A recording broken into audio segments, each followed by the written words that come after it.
When the skies darkened and the streets shimmered with silver reflections, when the hurried footsteps of office workers quickened and umbrellas bloomed like flowers overhead, Arman stood still, calm and resolute. He stood at the corner of Amman Street, just beside the worn-out bus stop that barely protected him from the downpour.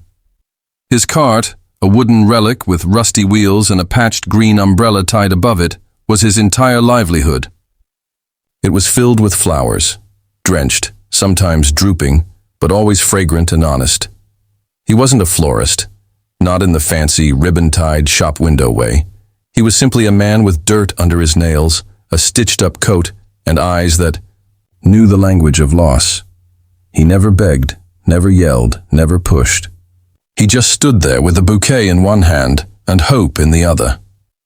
Every morning before sunrise, he'd walk to the edge of town where the wholesale market met the broken alleyways. There, under flickering yellow bulbs, he picked through crates and baskets for the best flowers he could afford. Tulips on lucky days, roses on festive ones, and wildflowers when he was short on cash. Rainy days meant discounts. No one else wanted to stand for hours soaked to the bone. But Arman welcomed the rain like an old friend. Most people passed him by. They didn't even look.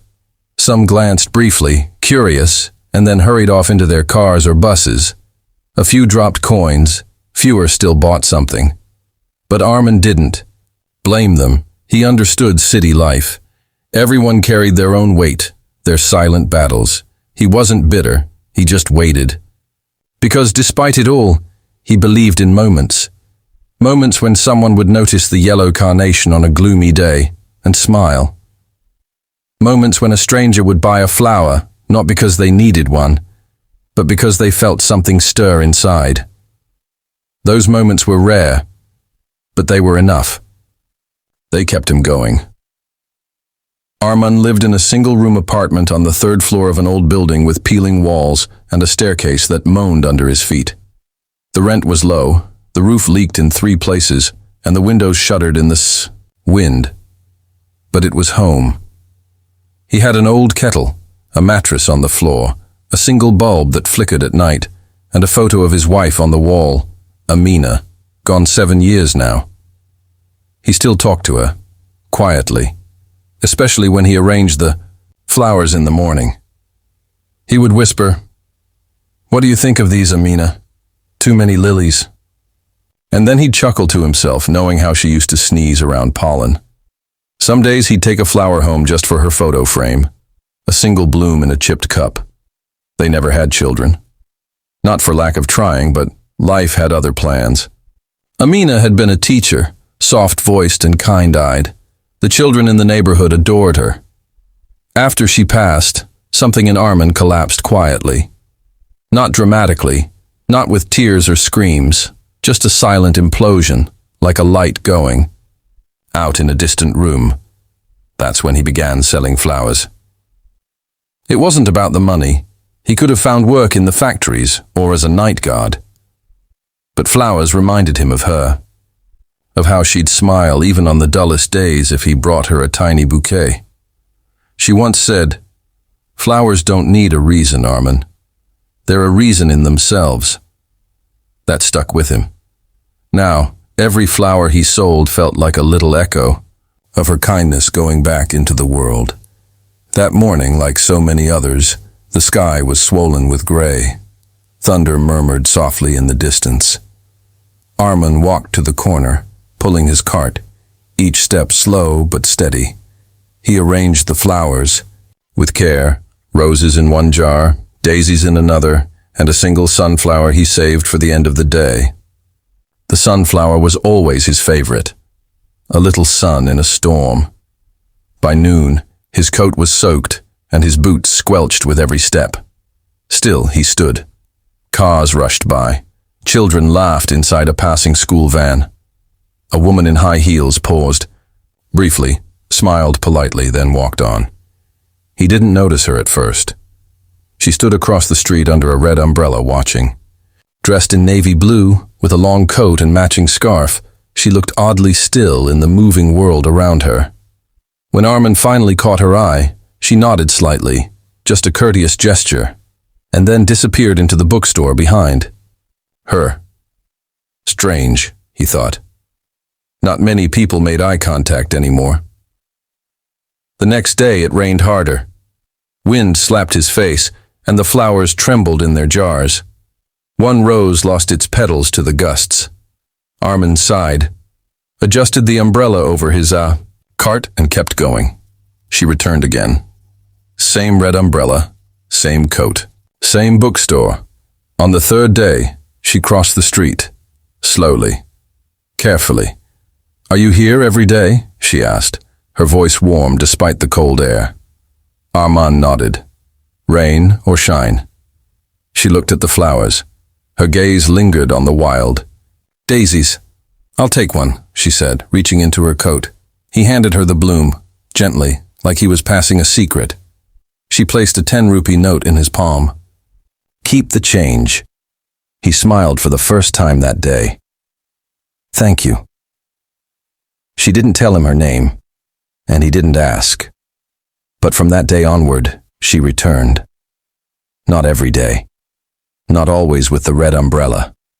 But often enough that Armin noticed. And each time she bought just one flower, never more. She didn't speak much. Sometimes a simple hello, sometimes nothing at all. But once she lingered, watching the rain fall around them. "Do you believe flowers feel the rain?" she asked. Armin thought for a moment. "I think they do. Maybe not like we do, but they understand it." She smiled. "I think so too." And just like that, she was gone again. Armin didn't know her name, but he began saving the best bloom each morning, just in case she came. Something changed in him. He began humming again. He polished the jars until they shone. He wore his cleaner coat. The old men at the tea stall noticed. "What's got into you, Armin?" One chuckled. He only smiled in reply. But something else was happening too. On the nights she didn't come, he felt something missing. A flicker of disappointment. He tried to hide from himself. He'd stare out the leaking window, holding the leftover flower in his hand, wondering who she was, where she went, what she did with each flower he gave her. He began to imagine stories. Maybe she placed them on her grandmother's grave. Maybe she pressed them into books. Maybe she left them at doorsteps of strangers who needed cheering up. Whatever it was, he hoped it meant something. Then one night, after a long day of rain and silence, he climbed the stairs to his apartment, opened the door, and stopped cold. There, on the floor just inside his room, was a single flower. A yellow daisy, fresh, whole, placed gently. He picked it up slowly, confused, heart pounding. No one had a key. He always locked the door. He looked around. Nothing else was touched. The photo of Amina still hung crooked on the wall. The kettle was cold. He sat down, flower in hand, staring at it for hours. He didn't know what it meant, but he felt something awaken inside. A bloom had found its way to him. The next morning, Armin couldn't sit still.